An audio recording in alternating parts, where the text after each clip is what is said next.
Michael, you run a consultancy on generational issues. Is a text like that okay? I think the two issues, like one is the fact that they're actually saying the job sucks, which, you know, if you say that in the Queen's English, that's still rude. You know, regardless of actually how you say it, it's actually a rude statement. And then the issue of it's an SMS, into this group, that's normal. You know, that's how they communicate. So they wouldn't even notice that this is an unusual thing to send Natalie, because for them, like for this group, communication's all about function. It's about getting the message across as quickly and as easily as possible, more than it's about form, about doing it properly, correctly. So you think that would be rude no matter what language it was in, no matter how it was delivered, whether it was face-to-face or... Yeah, if you send that by carrier pigeon, that's still rude. You know, like the actual method doesn't really matter. Natalie, so would it be okay for an employee to send a text to an employer saying they're not coming back? Would that be polite, if it was in polite language? Would that be okay? Would a text like that be okay in that situation to you? Well, I think we always have to think about how we should be receiving ourselves and how we should be communicating with people.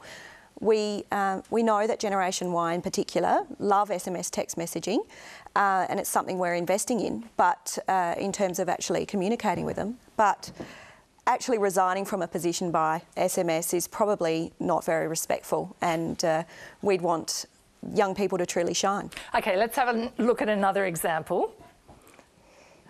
Thanks for your call re-interview. See you then. What do you reckon about that, Michael?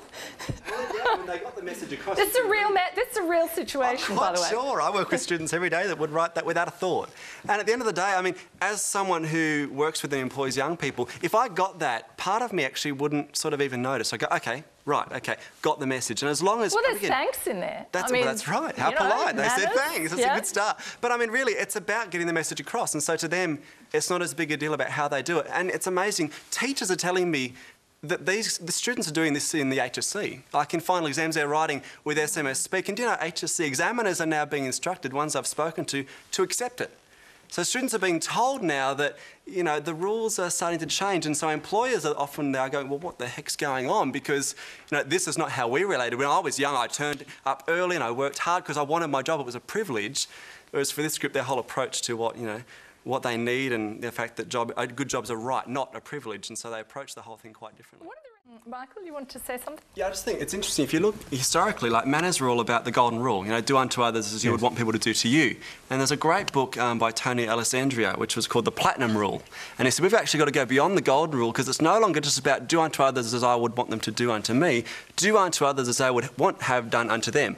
And it's a great book because he talks about, and this is what we teach students, you're going to have to flex in and out of what's natural for you if you want to get ahead. Your boss pays the bill.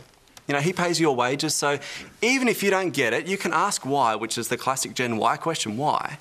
But at the end of the day, maybe there is no reason. And, you know, flexing in and out based on, you know, setting, like we were talking before the program about, you know, our wedding registry.